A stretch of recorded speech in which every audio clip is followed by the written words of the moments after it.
नमस्कार दोस्तों, 8 PM India में आपका स्वागत है। इन दिनों पूरा देश मोदी सरकार की 9 साल की उपलब्धियों के यशोगान से गुंजायमान है। केंद्र और राज्यों की भाजपा सरकारें अपने पूरे लाव लश्कर के साथ प्रधानमंत्री नरेंद्र मोदी की ऐतिहासिक उपलब्धियों को जन जन तक पहुंचाने में जुटी हैं। ऐसा जताया जा रहा है मानो 1947 में नहीं 2014 में ही देश आज़ाद हुआ है। देश महज 9 साल में ही विकास की बुलंदियों पर पहुंच गया है। ये सब माननीय मोदी जी के कर कमलों का कमाल है।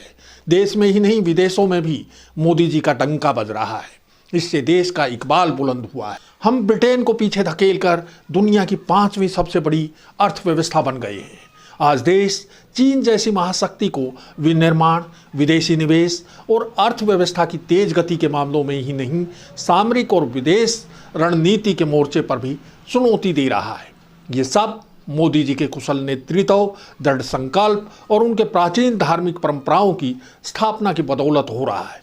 रिकॉर्ड 2 साल में बने नए संसद परिसर में राजशाही के प्रतीक सेंगोल की स्थापना करके मोदी जी ने भुला दी गई पुरानी परंपरा को पुनर्जीवित किया है। राजशाही का राजदंड यानी सेंगोल न्याय और धर्म का प्रतीक है, जिसे नेहरू जैसे सेकुलर नेता ने संग्रहालय में रखवा दिया था। जिस समय नए संसद परिसर में सेंगोल के जरिए न्याय और धर्म की स्थापना की जा रही थी, ठीक उसी समय यौन उत्पीड़न के खिलाफ प्रदर्शन कर रही देश की नामी महिला पहलवानों को पुलिस राजदंड से न्याय का एहसास करवा रही थी।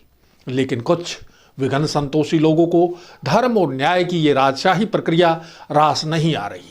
वे लोकतंत्र की आड़ में मोदी विरोध में खड़े होने की जरूरत कर रहे हैं। ये उसी किसान वर्ग के लोग हैं जिन्होंने 14 महीने तक दिल्ली को घेर कर मोदी जी को 3 कृषि कानून देश हित में वापस लेने को मजबूर कर दिया था।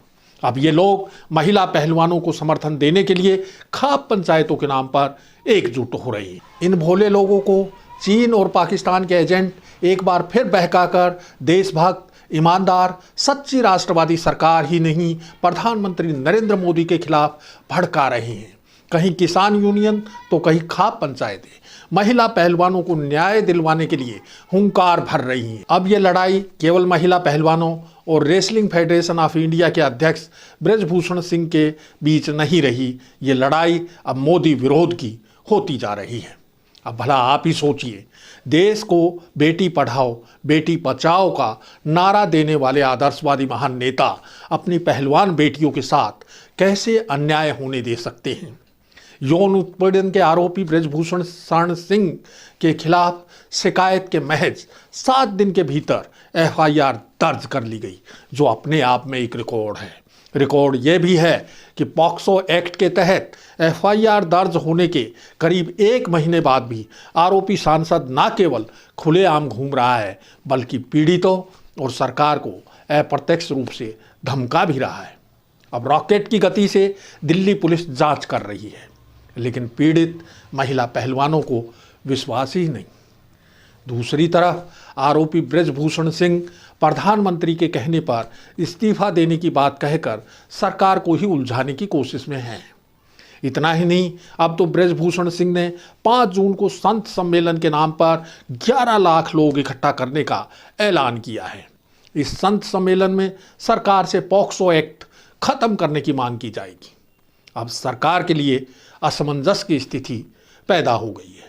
वह जिन करोड़ों संतों के आशीर्वाद से फल फूल रही है, उनकी बात माने या देश की मातृशक्ति को सुरक्षा दे, जो भाजपा को खूब वोट देती रही है।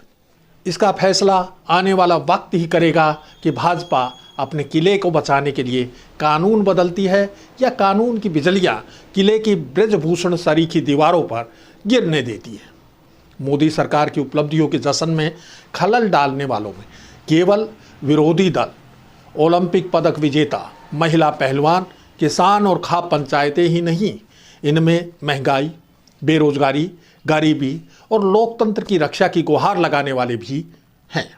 सामाजिक न्याय के नाम पर देश के संसाधनों में बराबर हिस्सेदारी की मांग करने वाले भी रोड़ा बन रहे हैं।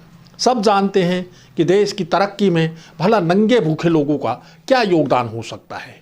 उन्हें 5 सेर सरकारी अनाज मुफ्त दिया जा रहा है, फिर भी संतुष्ट नहीं है। रोजगार और जीवन यापन की अन्य जरूरी सुविधाओं की मांग करके सरकार के लिए परेशानी खड़ी कर रही हैं। देश की तरक्की का दारोमदार केवल कुछ अरबपतियों के कंधों पर है, जिनके बूते पर अर्थव्यवस्था नई ऊंचाइयां छू रही है। कुछ सामाजिक बराबरी के पैरोकार अमीर गरीब के बीच बढ़ती खाई का रोना रो रहे हैं। एक भारत में दो भारत होने की बात कर रहे हैं, एक गरीबों का भारत और दूसरा अमीरों का इंडिया। जबकि सरकार हिंदुस्तान को हिंदू राष्ट्र बनाने की दिशा में आगे बढ़ना चाह रही है। 9 साल से बेरोजगार बैठे विपक्ष के नेता 2024 में मोदी को पटकनी देने के लिए एकजुट हो रहे हैं। सरकार को मजबूरन उन्हें ईडी, आईटी और सीबीआई के चाबुक से सीधी राह पर लाना पड़ रहा है। लेकिन आज़ादी के बाद ज़्यादातर समय तक सत्ता पर काबिज रहे परिवार का राजकुमार अमृतकाल में भी सत्ता पाने के लिए कन्याकुमारी से कश्मीर तक पैदल यात्रा कर रहा है। विदेशों में बज रहे मोदी के डंके के सुरों को देश में लोकतांत्रिक संस्थाओं को बेअसर करने का राग आलाप कर कमजोर कर रहा है। लेकिन इन सब पर एक अकेले मोदी जी भारी पड़ रही हैं। सारा मीडिया जिस समय मोदी जी का यशोगान कर रहा है तो राजनीतिक प्रेक्षक नाम के जीव बेसिर पैर की संभावना जताकर रंग में भंग डालने में लगे हैं। कई प्रेक्षक तो 2024 में मोदी की हार की संभावना को पुख्ता करने के लिए ये तक कहने से नहीं चूकते कि पुलवामा ना हुआ होता तो भाजपा 2019 में ही निपट जाती। अब ऐसे प्रेक्षकों को क्या कहें।